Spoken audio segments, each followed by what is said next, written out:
Bismillahirrahmanirrahim. Innal hamdalillah wa nahmaduhu wa nasta'inuhu wa na'udzu billahi min syururi anfusina wa min sayyiati a'malina may yahdihillahu fala mudilla lahu wa may yudlil fala hadiya lahu. Amma ba'd. Allahumma shalli wa sallim ala sayyidina Muhammadin wa ala ali sayyidina Muhammad. Alhamdulillah, segala puji bagi Allah. Selawat serta salam senantiasa semoga tetap tercurah baginda Rasulullah sallallahu alaihi wasallam, keluarga, sahabat serta tabi'in bahkan umatnya. Alhamdulillah pada malam ini malam Jumat yang bertepatan pada tanggal 3 atau tanggal 2 Haji Pak ya. Enggak masalah ya, tanggal 2 Haji. Tanggal 3 Haji 1421 Hijriah. Bertepatan dengan tanggal 23 Juli 2020. Dan di sini saya berbincang dengan para putranya almarhum Muhammad Masrin Muhammad, yang salah satu tokoh pejuang Rengas Dengklok yang tidak begitu banyak dikenal. Cuman jasa beliau memang begitu sangat besar bagi bangsa dan negara Indonesia ini. Dan di sini pun ada tokoh Rengas Jaya, Bapak Anta, dan ini selaku putra apa ya? Putra Pak Agus, Pak Wiwin. Sekarang itu ya Pak Guru Dedi. Pak Dedi. Ya, alhamdulillah malam ini bisa bertemu dengan para yang pejuang Rengas Dengklok yang mudah-mudahan bisa menginspirasi buat ke depan bagaimana perjuangan beliau semasa dulu memperjuangkan kemerdekaan Republik Indonesia, yang mungkin banyak mencatat nama beliau di antara buku-buku dan tulisannya, bahkan banyak dari pihak keluarga yang tidak pernah diikut sertakan. Betul kan Pak ya? Seperti itu kan nyatanya. Kadang ada suatu peristiwa untuk menghadapi malam kemerdekaan seperti malam 17, itu selalu kadang disebut keluarga. Bahkan keluarga kadang-kadang tidak pernah diajak Pak. Iya. Nah gitu kan. Jadi artinya kepedulian daripada pemerintah pusat sampai daerah, desa, sekiranya sudah pernah sering atau memang tidak sama sekali gitu. Maksudnya? Artinya dengan perawatan seorang pahlawan. Jadi perhatian dari pemerintah terhadap beliau, apalagi yang memang berjasa terhadap kemerdekaan Republik Indonesia, ada nggak sumbangsihnya? Apa nggak ada?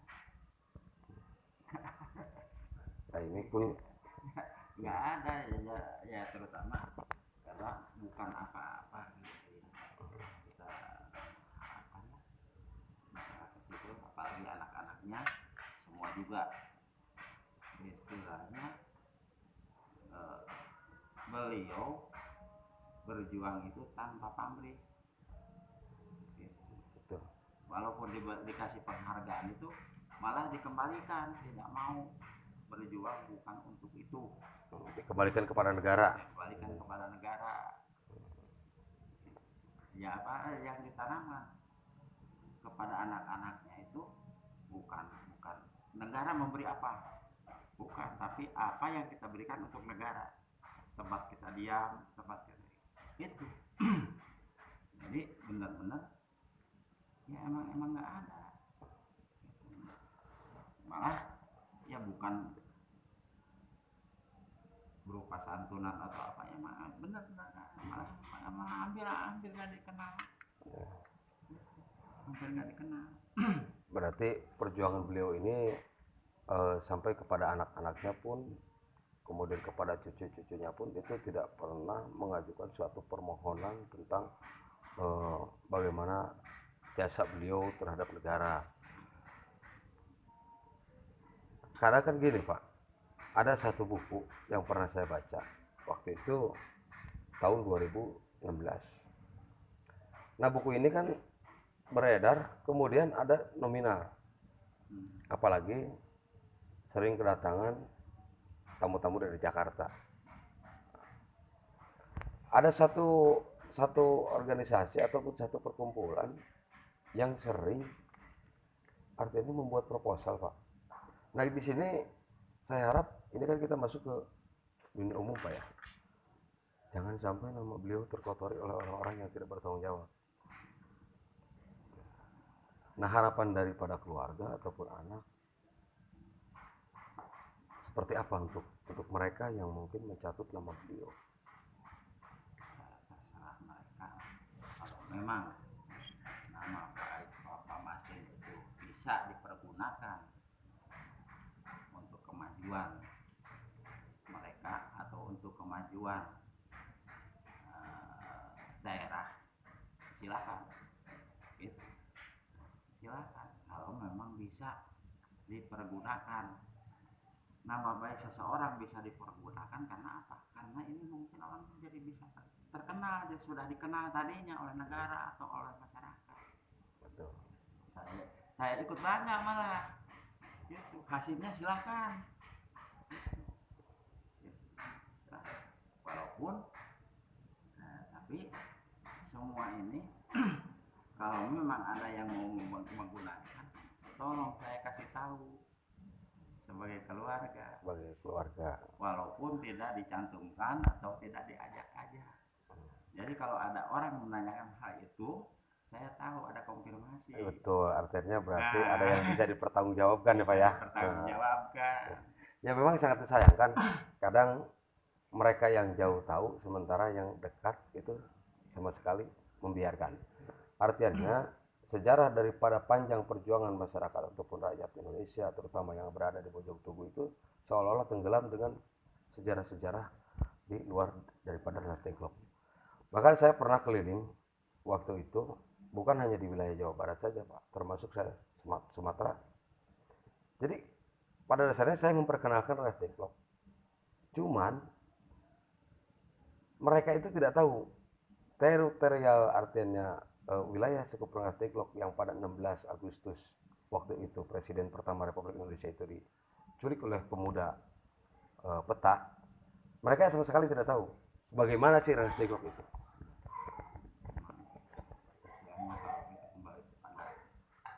Kembali ke sejarah tahun 45, ya sekarang kita ini anak-anak baru, belum sampai berumur 40 atau 50 tahunan, sedangkan kemerdekaan itu sudah 70 tahun yang lalu, ya 75 tahun yang lalu. Nah ini untuk mengali ke situ semua itu minim fakta, gitu. Minim fakta.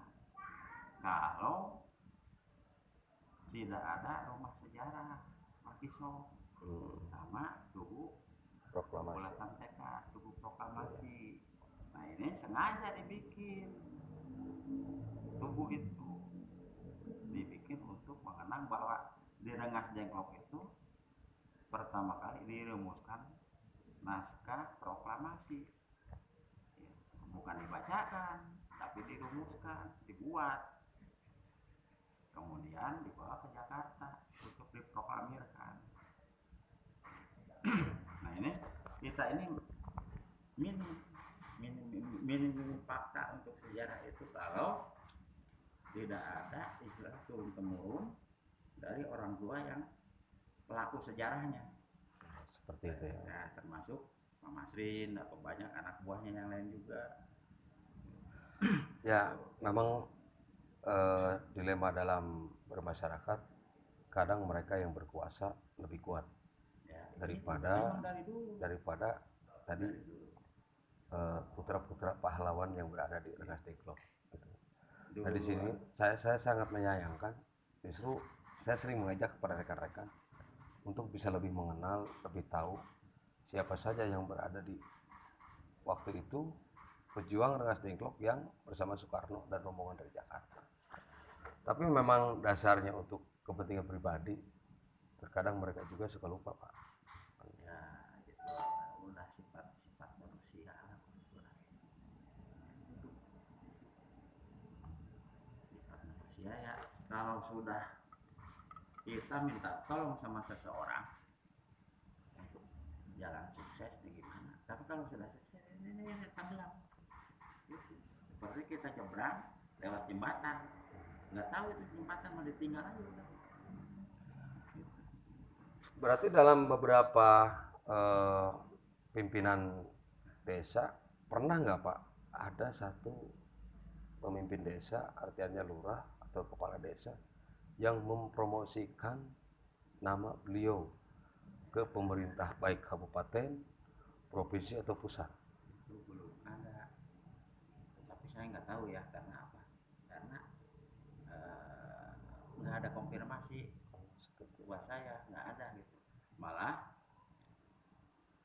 saya sendiri bukannya mempromosikan nama beliau, tapi mempromosikan Rengas Dengklok. Setiap tanggal 16 Agustus saya selalu melakukan acara napak tilas. Iya. Tuh, hampir 10 tahunan dengan yayasan, di bawah yayasan Sangga Buana. Itu nggak tahu fiktif tahu apa, tapi saya tuh sebagai ketua panitianya pelaksana napak tilas 16 Agustus 1945. Bukan berarti kita ingin diketahui bahwa sebenarnya kemerdekaan itu dimulai dari 16 Agustus, bukan. Itu adalah perumusan. Kemerdekaan tetap tanggal 17 Agustus tahun 45 karena hari itu diproklamasikan dan pengakuan dari ya istilah negara-negara lain. Iya, betul negara. Dan 16 Agustus itu adalah hari rayanya orang Rengas Dengklok. Malam 17 itu Pak ya? Tanggal 16. Tanggal 16. Kenapa? Karena di kita itu tanggal 14, 15 dan 16 di Rengas Dengklok di Kawanan sudah kibarkan. Dipasang bendera merah putih, dikibarkan. Istilah culik itu sebenarnya bohong. Nggak ada yang diculik, emang semua direncanakan. Cuman secara rahasia. Secara rahasia. Karena apa? Semua para pemuda tahu bahwa komandan peta di sini sudah mempersiapkan segalanya. Masa sudah dipersiapkan terus langsung diculik? Oh iya. Bahasanya itu dipaksa. Iya. Diculik kalau dipaksa, asupun ke jauh karung bawa. Ya, memang di jalannya sempat berpikir Pak gitu. Dari tahun berapa baru kesini lagi. Iya, itu. Memang itu istilah begitu apa? Mengotori Rengas Dengklok sendiri. Oh, itu orang Rengas Dengklok. Masa orang di sana orang pemuda-pemuda di Jakarta nyuliknya dibawa ke sini? Rengas Dengklok. Rengas Dengklok yang mestinya kalau istilah culik itu orang Rengas Dengklok ngedudut. Ya. Betul. Didudut tuh orang Rengas Dengklok itu. Padahal itu bukan istilah menculik, tapi sudah dipersiapkan di situ.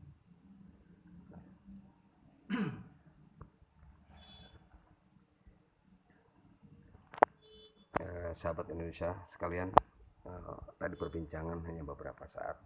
Jadi bagaimana kisah beliau pada masa waktu itu, almarhum bersama kawan-kawan peta yang berada di Rengas Dengklok.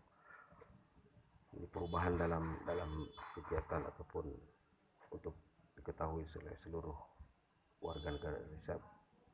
Adapun untuk bagi putra putrinya itu istilahnya tidak pernah berharap bahwa ataupun tidak meminta daripada sumbangsih baik pemerintah pusat ataupun daerah, tapi setidaknya lah bagaimana kelanjutan daripada seorang putra-putra pahlawan yang saat ini mungkin banyak tersingkirkan, bahkan tidak pernah diakui. Maka dalam ini marilah kita sebagai selaku bangsa Indonesia yang beradab selayaknya lah bagaimana kita bisa mengangkat daripada putra-putra beliau baik dari segi pendidikan ataupun sosialnya. Demikian malam ini saya tutup dengan billahi taufiq wal hidayah. Assalamualaikum warahmatullahi wabarakatuh. Semoga almarhum diterima iman Islam. Amin.